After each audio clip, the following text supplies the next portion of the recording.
要不要拿个咖啡还是什么饮料？有了，有茶了，而且有台湾的但是的星巴克。哦，我知道，就是那一瞬间已经是生与死 ，life and death，我这不管了。Hello Podcast YouTube 的朋友，大家好。今天我要访问我的家教学生 Cherry， 她到台湾之后是在哪一个瞬间，不害怕了，开始讲中文的呢？跟当时的台湾男朋友在一起的时候，真的对他学中文有帮助吗？ Here's a speaking tip for you。 你人不在台湾，还是有很多事情可以先做哦。其实在开始讲之前，我们需要大量的听力练习。 You need a lot of listening practice, a lot of input。 听母语者之间是怎么讲话的， How native speakers actually speak。 如果你一直不敢开口说中文，或是觉得自己的中文不够口语，没有自信，欢迎参考我的绘画口说训练课程。好，现在访问开始咯。 Cherry， 你什么时候开始学中文的？之前你好像先去中国学，是不是？对啊，我18岁的时候就开始学，是我的大学专业。然后我是先去中国，然后在英国学。毕业后我申请了那个叫什么华语文奖学金，然后到台湾去。哦，其实我刚刚听到你用专业这个字，是不是好的，是不是我就知道了。对对，顺便跟大家讲一下，因为中国人说专业，那台湾的话我们说主修什么什么。OK， 所以我主修中文，是这样子吗？好。哇，主修中文，你好敢哦。就是因为我在中学的时候就已经知道很喜欢学语言，以前是学法文的，后来就当时大家都在说你学会中文的话那你以后的就业前途就很好，所以我在想，好，那我选中文好了。Donc tu parles français aussi? Input OK 所以是差不多全部都忘记了。对，中文是真的蛮难的，你觉得呢？对我来讲，就刚开始学的时候，最难的是声调，觉得就是对英国人来讲就很不自然，不只要想发音，还要想就是声调，这就很不自然，对啊，所以刚开始会很困难，后来就变还好，可是我到现在还是觉得声调有点难。太多学生都在跟我说啊，我不太敢开口说，因为我怕我讲了，那我声调都不对，然后台湾朋友听不懂我在讲什么，或是我太担心声调的问题，不可能一个一个去记嘛，那怎么办？就是还是要逼自己找机会讲话，我觉得对啊，就是一直要找机会讲话，然后听力嘛，就不要害羞。那可能有时候朋友在讲话的时候，他们会讲到你没听过的词啊，可是你可以就看情况用猜的，我觉得有时候用猜的就好了，大概就可以了。声调的话，如果你跟朋友在聊天，你会发现他们的声调其实好像跟课本的不太一样，对不对？对啊，对啊，那个是说你不要太注意到声调，对不对？就是对，还是觉得大概就可以了，就刚开始嘛，你会发现你一直逼自己讲话，你就很自然的会进步。对，我也觉得，就是当我们越在意一件事情，反而就做不好了，你反而没有办法讲话了。如果你想要把每一个声调都讲对，那其实你会很像机器人。对，我们人讲话都有情绪，每天有不一样的心情，对不对？所以在讲话的时候，其实那个声调也会变，对啊，因为你的口说真的很自然，我觉得也很像台湾人在讲话。你有什么特别的方法吗？你怎么学中文的？其实我有听中文的音乐，那我觉得听音乐是会帮到你的中文。可是除了听音乐之外，可能就是有很多台湾朋友嘛，就真的是一直逼自己讲话。我觉得没有别的办法，你可以躲在房间看书，可是这对你的听力，然后就讲话的能力其实没有用。你就是要一直社交嘛。有机会的话，当然不是每一个人有机会，可是你可以去找语言伙伴，反正就是找机会讲。就是你听，你有很多输入，这样听听听听听，它可以帮助你的声调，你会越来越有那个概念。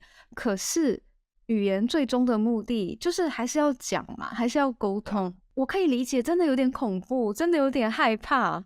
你一开始就很敢说中文吗？还是你都不会怕吗？会怕，当然会怕。刚开始会还害羞，然后比较不敢讲。可是应该是说有好几个阶段嘛。就刚开始去 Seven 买东西，还是去餐厅点餐，这些情况很难。可是过了不久，就觉得就变得比较自然，就没有以前那么困难。所以那时候中文应该是就还是不是很好，可是够好点餐嘛。对。然后下一个阶段就是你会跟朋友聊天，就一堆啊，讲真的，我台湾朋友应该还是会就特别讲慢一点嘛，让我比较好懂。可是至少都会沟通嘛。最难是一对多嘛，一群台湾人一起讲话，可能是好几个人同时讲话，这就很难。对对，那个语速、讲话的对速度是不一样的。台湾人讲话的时候，因为我知道这个人可能已经很久了嘛，我们认识很久，所以他可能知道我在讲什么，我们的那个默契已经很久，所以我们就会很快，我们会省略很多东西。所以对我来说就变很困难。但我现在也是想要鼓励所有的学生，就是加油，不要怕，就是边说边学，对不对？对啊，反正我个人的经验是，台湾人都很愿意帮你啊，然后他们都发现你会中文，你在学就很开心嘛，想要鼓励你，所以真的不用怕。你说你11月的时候去台湾是不是？对啊，那我可以问终于可以回去了。对，终于可以回去了。那我可以问你，你为什么这么多台湾朋友啊？应该是因为我在台湾的时候在补习班上班，然后所以我认识的人比较多嘛。而且我住在台湾的时候，我不想做一个怎么讲，就是一个典型的外国人，只有外国朋友，然后都不想学中文。我想做一个很愿意学台湾的文化啊。你想要融入？有，我感觉到了。哦，其实我以前也在那个补习班当英文老师过。是吧？我都不知道。对，我的确有发现，好像在台湾工作的外国人其实都不太会讲中文。哦，对啊，因为其实你如果在补习班上班的话，大家就别的老师嘛，然后你的主管、老板什么的都会跟你讲英文，所以你要学的话，真的要就自己想学，自己逼自己。我记得你跟我提过，你在台湾当时有交了一个台湾男朋友。有。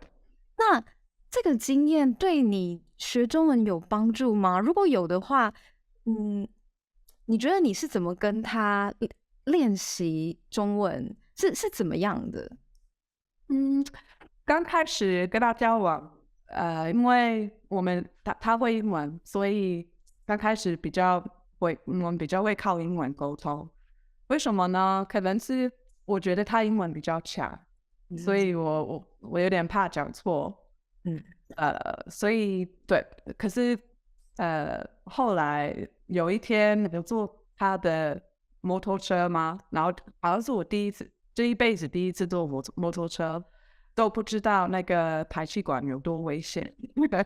后来下车的时候，我的脚儿碰到排气管，然后怎么讲被烫到，可以这么讲吗？很痛，很痛。然后后来去医院给医生看，然后那一天不知道为什么，可能是因为有别的事情要担心吗？我就突然开始用中文沟通了，然后从那天开始就一直用中文跟他讲话。好，在这边跟大家解释一下，摩托车的排气管这个大家一定要小心。摩托车的排气管就是一个管子，然后它会发出那个热气、那个废气，那个管很烫，所以你上车下车的时候，其实脚很容易被烫到。那不是有很多台湾人有被烫过，对不对？对呀，我妈妈吧，对都有吧，没错，这个很台湾人，对，我妈妈之前就被烫过，她现在也都还有疤，很对，我的没了，我不知道为什么。我记得当时很多台湾朋友都说，你不要喝咖啡，也不要吃酱油，因为这种黑色的东西会让你的疤会更深吗？就那个颜色会更深。哦，好像1-2年就没有疤了，所以还好。可是以后如果坐摩托车的话，我一定会很小心，因为都没有人跟我讲。对啊，说他所以你的意思是，那之前因为你男朋友的英文比较好，所以你就很自然而然的都用英文跟他沟通。对啊，可是当然，因为当时我们在台湾，我的中文一直在进步，可是他英文反而没有在进步，没有吧？所以最后可能对变差不多了。这很有趣耶，我觉得如果你的另一半是台湾人的话，其实有的时候反而你不太能跟他练习，对不对？这个其实也要看自己本身的程度，你刚好学到哪里。但是我觉得可以去调整的，你后来就把它用的变得比较平衡了吼。对，所以那你觉得你因为摩托车排气管这个事件烫伤之后，为什么在那一瞬间你就释放了？为什么你那一瞬间你就会讲了？应该是因为有别的事情要担心吗？不知道，就突然不在乎我的中文准不准。对，应该是说那一天中文真的变成沟通的一个方法嘛。可能以前还是觉得我是学生嘛，我在学程度不够好，还是等一下，还是等一段时间才开始讲话。那一天就变成说像医生在讲中文吗？大家都在讲中文，好痛，好痛，我太痛了。我知道，就是那一瞬间已经是生与死 ，life and death， 我这不管了。对，我好像懂那个感觉。对啊，就不在乎了。我现在就是把我的伤口治好。我就是要表达我自己是最重要的，我要照顾好我自己嘛。对啊。那你记不记得在那段期间，因为你脚很痛嘛，那个时候你开始讲中文，大概你记得哪一些句子你是常讲的吗？还有就是让你最印象深刻的？应该是说，因为要常去看医生，又学到一些比较怎么讲，不是日常生活用的词，比如说流之音吗？就是从一脚流出来的，就比较特别的词啊。但是我的印象就是就开始学那些就比较奇怪的词。哦，好有画面哦，就这样流出来的。对啊，就跟以前不一样。以前是可能为什么要学中文？为了得到好的成绩吗？还是为了上什么学校？可是，在台湾的时候就不一样了，是为了沟通，为了生存。所以，对，那时候真的开始学的比较快。而且我刚想到那个词，我好像讲错，是组织意，这样子吗？组织意，对，好厉害！就正自己。如果我是你，我在那一瞬间，我就是拼了命了，我想要听懂医生到底在说什么，因为对我来说，我想要治好这个伤口，而且我很痛，我不想要去想太多。我会很努力的跟医生沟通什么的。对啊，那个时候他的家人或是你当时的男朋友，他有发现这件事吗？你突然会讲中文，你敢讲就是那一天吗？可能你要讲说，虽然我刚开始跟我男朋友是靠英文沟通，他家人只会中文，所以有点不一样。我只能跟他们讲中文，他们也会讲台语，可是对，连一句英文都不知道，所以就一直跟他们讲中文。只是那你觉得这样的练习如何？很好，可是有时候他们因为台语是他们的母语，所以他们有时候讲故事的时候讲到一半会突然换成台语，然后我会礼貌的打断他们说，不好意思，可以用中文讲话吗？我听不懂。就是我很多学生，他们的另一半也是台湾人，然后他们也有台湾家人，对，所以有时候会跟我分享说，我好想跟他爸爸妈妈多讲话哦，好想跟他们多互动。这个时候你会建议什么吗？第一个是要很礼貌，第二个可能是就是要愿意帮忙。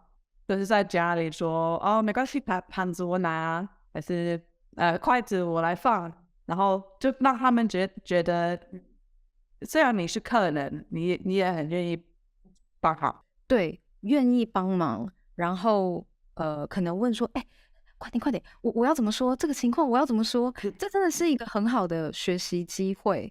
对啊，好，筷子我来放啊，有什么我可以帮的吗？我可以做的吗？要不要我来洗碗？对，这个你会觉得你的体怪吗？不会啊，不会。其实不会啊。其实，在英国我们也会这样做。这应该是说，因为你去人家的家吃饭的时候，也觉得你坐在沙发上休息，他们在厨房忙的话，不知道，我觉得不好意思，对，不好意思。所以就我跟台湾一样嘛，就是还是帮忙比较好。可是我正在看你后面有没有洗碗机。有对啊，因为台湾的家庭大部分都没有洗碗机嘛。可是你们会有一个机器会让盘子什么的干掉。对，烘碗机，烘碗机可以。台湾人比较会对，用手洗，对不对？用手洗。好，所以大家如果想要多跟台湾的家人互动，所以你就尽量的展现你的体贴啊，需要帮忙吗？有什么我可以做的吗？好，今天谢谢 Cherry 跟我们分享这么多，可以感觉到虽然 Cherry 现在已经回到英国已经很久了，但是他过去的在台湾的经验还是影响他很深，真的谢谢 Cherry， 谢谢你哦。在这里想请大家帮忙，如果你觉得我的 podcast 或是我的频道对你学习中文有帮助的话，麻烦帮我在 Apple Podcast 留言，或是在 Spotify 上评分，给我星星，这样可以让更多人知道我的内容，跟我学台湾华语。你们的评论也是我的动力。I have a little favor to ask. If my podcast and channel is helpful for your Chinese learning, please rate my podcast on Apple Podcasts or giving stars on Spotify, which can help me to reach out to more people so that they can learn Taiwanese Mandarin. Your comments are also my motivation. It means the world to me. 谢谢大家。那有任何的想法也欢迎让我知道。谢谢你们，我们下次见，拜拜。